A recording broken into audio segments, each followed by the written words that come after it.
Salam and good day.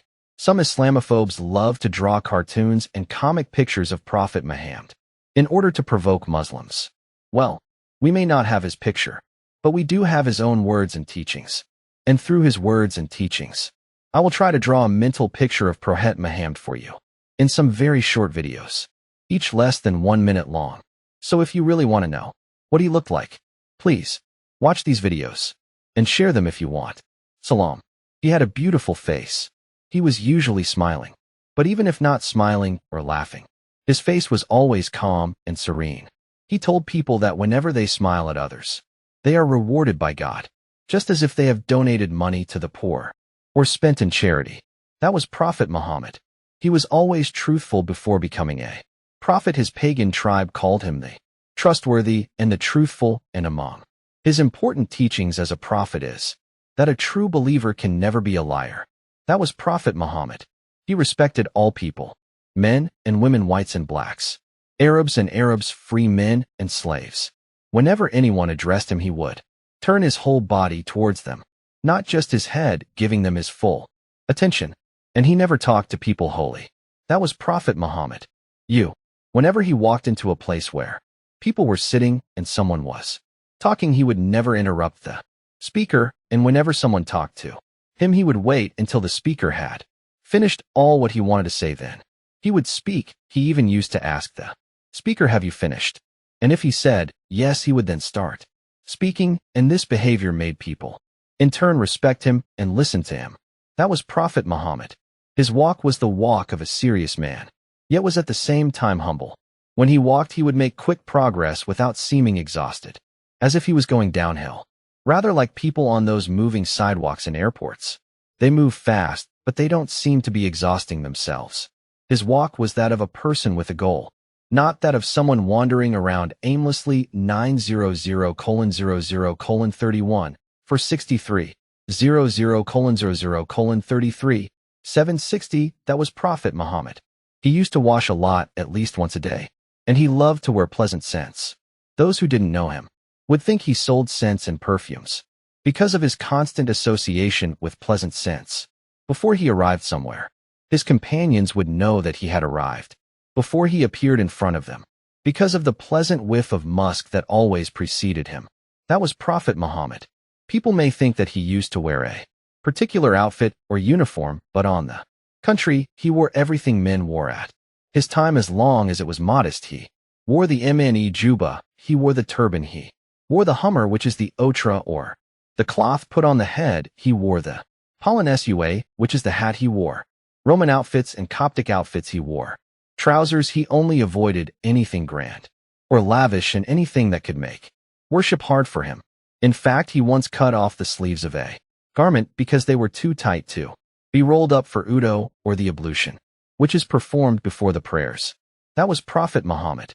He was extremely generous. A man expressed admiration for a garment that he was wearing and asked if he could have it, so he took it off immediately and gave it to him, so we can say that he would literally give you the shirt off his back as long as he found something to give, he would give it. And the poor used to describe his generosity by saying that he was like the stormy wind that trains and showers. That was perfect. He was extremely humble. Once a man from another tribe entered his tent to speak to him, and he was shaking because of his excitement at being in the immediate presence of a great leader. So the prophet told him, "Take it easy. I am not a king. I am just the son of a woman from the tribe of Quraysh who used to eat old rye bread." And a man once entered upon him and tried to kiss his hand, so he said, "Don't treat me like one of those kings." That was Prophet Muhammad. His wife said that he used to clean the house, mend his clothes, fix his shoes, and even milk the goat for his family. He used to ask permission from his wife to stand the night in adoration for God. He used to gather his wives every evening in the house of the one he would be spending the night with, and they would all have a light meal together. Then he would tell them jokes and riddles until they all laughed and had a good time. They once asked him, "Who of us is the dearest to your heart?" He said, "Let me tell you tomorrow." Then in the evening, he went to each one of them in her house and gave her a coin. Next day, when they asked him, "Who of us is dearest to your heart?" he said, "The one who has the coin." So they were all happy. That was Prophet Muhammad. He taught Muslims to trim their mustaches, to remove excess body hair, to remove armpit hair, to shave pubic hair, to clip their nails, to comb their hair, and groom their beards, and to brush their teeth, and of course to cleanse themselves after using the toilet. That was Prophet Muhammad. He was never angry for personal reasons or personal insults. He was only angry when a crime or a sin was committed, yet he never allowed anger to make him lose his temper. He was very calm most of the time. Once he sent his young assistant Enes on an errand, but on his way young and I saw some children playing, so he joined them and forgot about his mission. And the Prophet saw him, but he did not punish him or embarrass him by reprimanding him in front of them. He just called him with an endearing nickname and said, "Oh, nice, go do what I told you to do." And I said, I served the Prophet for more than 10 years, and throughout that time, he never blamed me or told me, "Why did you do this?" or "Why did you do that?" That was Prophet Muhammad. Whenever he sneezed, he would cover his face and not sneeze loudly. Then he would thank God for sneezing. He was never seen yawning, and he taught people to cover their mouth when they yawned and to try to resist yawning and not to yawn loudly, probably because yawning spreads the feeling of laziness. That was perfect. He was never angry for personal reasons or personal insults. He was only angry when a crime or a sin was committed. Yet he never allowed anger to make him lose his temper. He was very calm most of the time. Once, he sent his young assistant Anas on an errand. But on his way, young Anas saw some children playing. So he joined them and forgot about his mission. And the Prophet saw him, but he did not punish him or embarrass him by reprimanding him in front of them. He just called him with an endearing nickname and said, "Onis, go do what I told you to do." Anas said, "I served the Prophet for more than 10 years. And throughout that time, he never blamed me or told me, 'Why did you do this?' or 'Why did you do that?'" That was Prophet Muhammad. He was brilliant, extremely clever, always aware of whatever is happening around him. He was uniquely objective, very energetic, well organized, and he had an extraordinary memory. He always planned ahead of time. He knew what had to be done today and what could be postponed till tomorrow. Throughout history, there have been people who were outstanding in politics, and some in economy, and some in military skills, and some in management. He was all of those combined. That was Prophet Muhammad.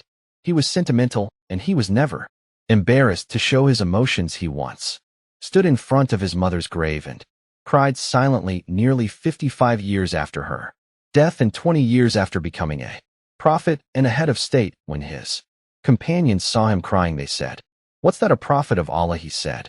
"There is a mercy which God places in the heart of whoever he wills." That was Prophet Muhammad. He had 7 children, only one of them was alive when he died, which means that he lost 6 children during his lifetime.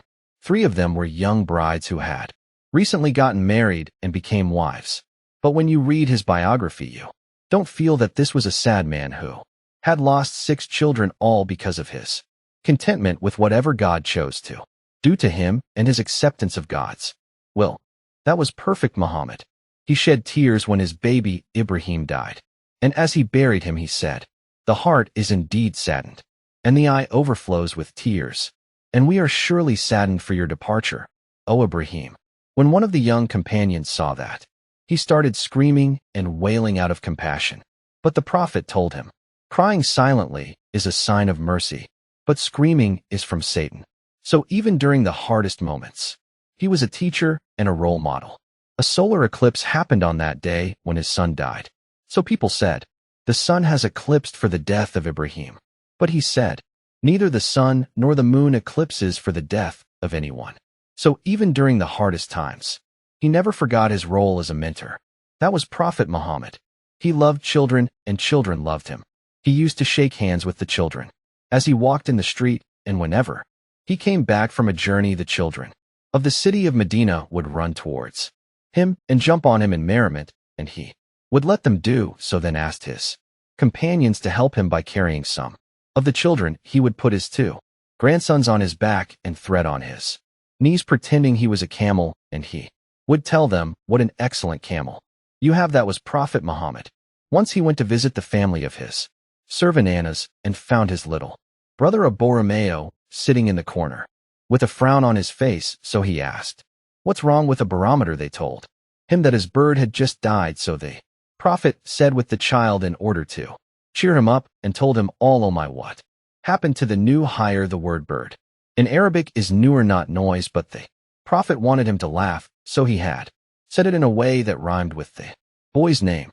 I know very in fact about my cap, narrating the story until he died in an old age. That was Prophet Muhammad. Once he went to the market to buy some goods, so one of his companions tried to help him carry them, but he said the owner of the goods is the one responsible for carrying them, and he walked with the goods in his hands while his companion walked next to him, empty-handed, and one slave invited him for a meal. So he accepted the invitation of the slave and went to his house and ate with him, and once a feeble-minded woman came up to him and kept rambling on and took him here and there in the city of Medina, and he kept listening patiently to her without any interruption in order not to hurt her feelings. That was Prophet Muhammad. When he spoke to his companions, he would never be seated while his companions to the router, and he was never seen stretching his legs while sitting with his companions. When a messenger of a king came to the city of Medina with a letter to the prophet, he did not find a palace to go to and deliver the message. When he asked about the whereabouts of the prophet, he was told that he was in a meeting with his companions, so he went to see them. When he reached, he couldn't tell which of them was the prophet, because he sat in the midst of his companions just like the rest of them. He wore like them, he ate like them, he lived in a house like their houses. He was one of them. That was Prophet Muhammad. One slide on a journey, he and his companions wanted to slaughter a goat for food. So one of them said, I will slaughter it. And one said, I will skin it. And one said, I will cook it. And the prophet said, I will collect the wood. He chose the hardest task because collecting enough wood to cook a goat could take a lot of time and effort. That was Prophet Muhammad. He once wrestled with a Guru Kana who was an unbeatable wrestler, yet he beaten a burro kinda said no way. Again, so the prophet wrestled with him again and beat him again. McKenna begged for one more chance, so the prophet beat him for the third time. Americana said, I swear by God that you cannot be accepted. Prophet, he wasn't just a scholar sitting in the mosque giving lessons about Islam. Rather, he lived Islam with his companions. That's why they are not called his students or even disciples. They were his companions, literally. Companions. That was Prophet Muhammad. During one of the long travels, the weather was very hot, and the prophet and his companions were in short of rights. So it was decided that every 3 people would share a ride, such that one would ride for a while and the other 2 would walk, then they would switch, and so on. The 2 companions sharing with him his ride wanted to give up their turn to ride and let him ride all the time while they walked, but he refused, and he said, neither of you is more capable of walking than I, nor is either of you in need of the reward from God more than I. That was Perfect Muhammad. A huge coalition of 11,000 Islamophobes came to fight the Muslims in the city of Medina at the time when the Muslims' fighting force was only 700 soldiers. So the prophet consulted his companions and asked for ideas. A Persian Muslim suggested a good idea that they dig a trench to prevent the troops from reaching the city of Medina. The prophet professionally drew a map of Medina, decided exactly where the trench should be, divided the working force in 2 groups, each responsible for a task, some to dig, some to transport the dirt, and he put himself with those carrying the dirt so that no one would feel less important than the others, and if, for any reason, someone could not work, he had to take permission from the prophet personally. That way, by the time the troops had reached Medina, there was a trench about 2 miles long, 5 meters deep and 5 meters wide, separating them from the city of Medina and preventing them from attacking it. That was perfect. He asked his companions for ideas on how to call people to the 5 prayers. One said, we can ring a bell. He said, Christians do that. One said, let's blow a horn. He said, Jews do that, and he wanted an idea out of the box. They all went and slept on it. The next day, one of them said, I have seen a dream of a man calling to prayers by saying Allahu Akbar, and the rest of the wording of the event or the call to prayers. The prophet liked the idea and told him, teach those words to be learned, because he has a voice that is more melodious than yours. That was Prophet Muhammad. Imagine yourself a head of state or a busy CEO of a big company, then someone tells you that the street cleaner has died and that his funeral is tomorrow. Would you find time to attend the funeral of the street cleaner, or would you say you were too busy and perhaps just sent some money to his family? Well, there was a poor old woman who used to clean the mosque at the time of the Prophet Muhammad, and once when he came back from a journey, he realized that she was absent. He asked about her, and he was told that she had died and had already been buried. While he was away, he blamed his companions and said, "How come you didn't tell me? Take me to her grave." And they took him where they had buried her on the outskirts of the city of Medina, and he went and stood by her grave and prayed for this old poor woman who had no relatives to mourn her. That was perfect moment. A man came asking him, "I am raising an orphan girl, and 2 men have proposed to her in marriage. One of them is rich, and the other is poor, but she loves him so. What do you think?" The prophet said, "I do not see anything more suitable for 2 lovers than getting married." So his opinion was that the lovers must get married. That was Prophet Muhammad. He asked his wife Aisha, when she came back from a wedding, if they had had fun. She said, "Yes, we had a lot of fun." He asked, "What did you all sing?" She said, "No, we did not sing." He said, "How come you didn't sing? You Makkans are not in Makkah anymore, and the people of Medina love singing. Why didn't you sing for them Atainakam Atainakam?" And he even suggested a song that could have been suitable for a wedding. As an immigrant, he had no problem adopting some new traditions of the new society in order to integrate, as long as those traditions did not contradict Islam. That was Prophet Muhammad. Once he was speaking to his companions in the mosque, probably about Islamic teachings, then a young companion joined them, and his turban wasn't tied properly. So the prophet stopped in the middle of his talk and called him and seated him in front of him. Then he tied his turban himself and told him, "This is how you should tie a turban." It is like if a man nowadays stops in the middle of his talk in the mosque and calls someone from the audience and fixes his tie. The young man was so honored that the prophet had personally tied his turban, and he never untied his turban until he died. That was Prophet Muhammad.